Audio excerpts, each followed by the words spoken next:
All right, since they said Neener Neener Boo Boo does not count as a legitimate tease.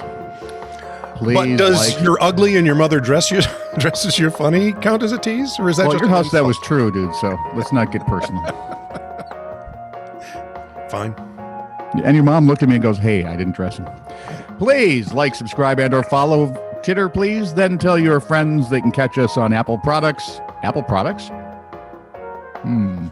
That'd be Apple Podcasts the way I typed it. It would be. How about Prod Cruncher? I'm not even going to touch that.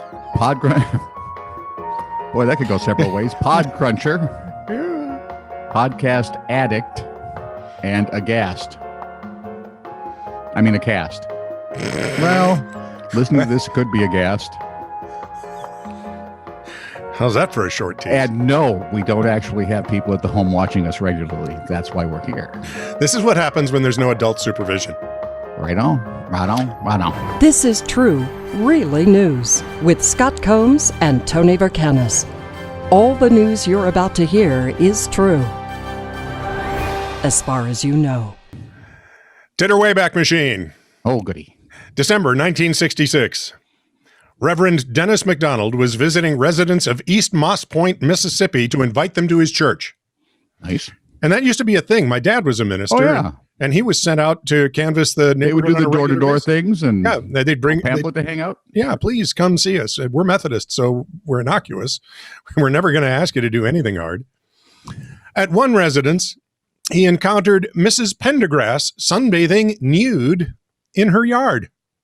The good Reverend reported. When was this? This is 1966. They were doing that in 66? You didn't know people could be naked in 1966? Not according to my parents. The nakedity didn't happen until the 80s. And then it was all naked nudity everywhere. You couldn't swing a dead cat without hitting a naked person. Anyway, which would of course tick off PETA. Mrs. Pendergrass was fined $50 for her naked nudity. But Mrs. He narked on her? Yeah, he turned her into the police. They fined her $50. 1966 dollars. That's like 12 pounds in Britain. Euros. Mrs. Pendergrass, knowing her rights, appealed the fine. And the court ruled in her favor, seeing as she was on her own property and not visible to the public. You mean the naked eye? The judge also wanted to know why, if the aforementioned good reverend was so disturbed by Mrs. Pendergrass's state of dress, or lack thereof, why he remained at her house for 45 minutes. I have several theories, none of which are suitable for broadcast. I'm just going to carry on. Over to you. For most mere mortals, it can be hard to justify dropping several $1,000s on a designer handbag or a piece of jewelry. Well, I know you can drop that kind of cash, but most of us can't. Yeah, I regularly do it. It is especially off-putting when said piece of designer jewelry gets roasted online for looking like an outdated tech item that costs under $10 on eBay. Italian fashion house Bottega Veneta, whose, what is it if it has an A, a dollar sign, and 2680? I have no idea. Me either. It's about 2,900 US dollars. It's a new necklace from the Bottega Veneta that looks strikingly similar to a coiled phone cord. The similarities were pointed out by a fashion watchdog on Instagram, Diet Prada. And you have to have fashion watchdogs out there. Well, now we got watchdogs for everything. Fashion. You don't suppose there are This Is True really watchdogs? Woof. I'm afraid there are, and they're going to come after us sooner or later. Turned us in several times. Just for being. It wasn't the cash. It was just for fun.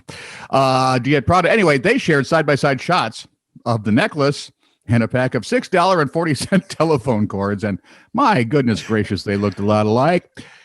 You may have guessed the reactions were fast and furious. My favorite being, I made my mom this same bracelet for Mother's Day when I was 6. Well, they deserve it if that's what they've done. Not everyone was hating, though. Not everyone was hating on design. One person said, hey, they actually like the concept. but would never in a million years pay more than, say, $25 for it. And one commentor pointed out that the Bottega Veneta necklace is sterling silver.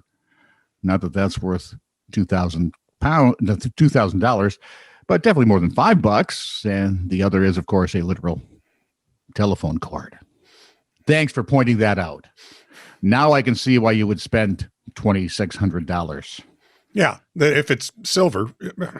However, I can now see them, at like all the cheaper discount places. They'll just charge you $15 for a phone cord and have at it. I can't wait for the Chinese knockoff for $300.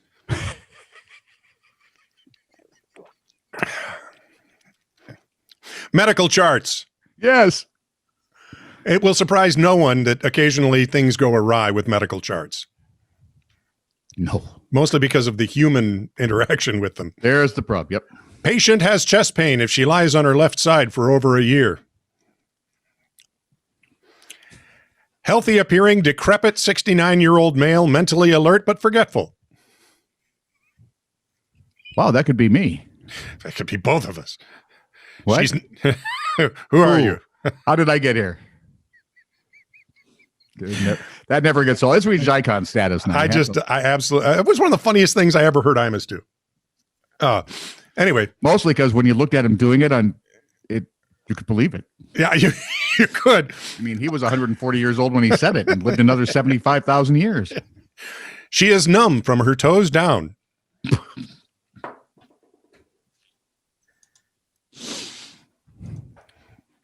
Please let this be the transcriptionist. Well, and not the medical genius. Please let it be the transcriptionists. I have a problem. Yes, doctor. I just got logged out of my stuff. When? At what point were you logged out of your stuff? Hang on. Wow, we're being censored, Scott. That's good. We're making an impact of some sort. I'm trying to remember. Let's see. Hang on. Don't forget the. It just logged me out in the middle of the story. We're being censored upon. Okay, back in. Scrolling. Still scrolling some more. Okay, so we were at medical charts. We got chest pain if she lies on her left side for over a year. Healthy appearing, decrepit 69-year-old male, mentally alert but forgetful. That was Imus territory. Yeah. She is numb from her toes down. That's where we're hoping that it really is the medical transcriptionists and not the medical professionals. Patient has 2 teenage sons, but no other abnormalities. That's true. That's not funny. You should know this. You raised 2 teenage sons. Oh, boy, did I ever. They still are, despite the fact that they're, almost 32 and 37. See, I was smarter. I raised a daughter and a son. You know what that got me? I do recall. 2 crazy teenagers, yeah. And finally... Well, and 4 grandchildren, but hey, that's just... The patient's feces has the same color as the doors on the 19th floor. No kidding? This should frighten you to no end. A 50-year-old Polish man has been trying to get his driver's license for the past, count them, 17 years. You know who make those jokes about teens, right? Oh, yeah. I had a brother who had to take it several times. He's taken so often he could have started as a teen, and now he's heading into his 40s. Yes, he has failed at every single theory exam he's ever taken. For the past 17 years, he has failed 192 times. Meaning not only is he not getting something in the written test, but he has spent more than $1,500 on exam fees, notes from Poland report. Does he have test anxiety? Or, come on, when we were growing up, this would lead to a lot of jokes. Oh, yeah. To obtain a driving license in Poland, one must first pass an exam testing the theoretical knowledge of driving before you take the practical one, which is where you actually drive. Much like here in the U.S. Everywhere, I'm guessing. Well, so far, the number of theoretical test attempts has no limit in Poland. Okay. He's failed 192 times. Because of this case, some are raising concerns maybe that number should be capped. This is in Poland, right? Yeah. Do you know what city? Trybunalski? Is it a suburb of larger Doesn't city? say. So I'm concerned he's one of my mother's relatives. Oh, I probably would not have any doubt. Yeah, you've seen me do things. If you're wondering, by the way, with 192 failed attempts, he has beaten the record of a British driver who didn't pass his written until the 159th attempt. Oh my goodness. Oh no, it gets worse. He's not the absolute worst student driver ever. That would be a South Korean woman. Oh, all the jokes. Yeah, you can't do that to the poor Oh, lady. this is one of those records that will never fall because she failed her test 950 times. Well, she's dedicated. Which means if she took it 951, she is on the road. Oh. Let that sink in for just a minute. This is true, really news. Send email to TiTR@netradio.network.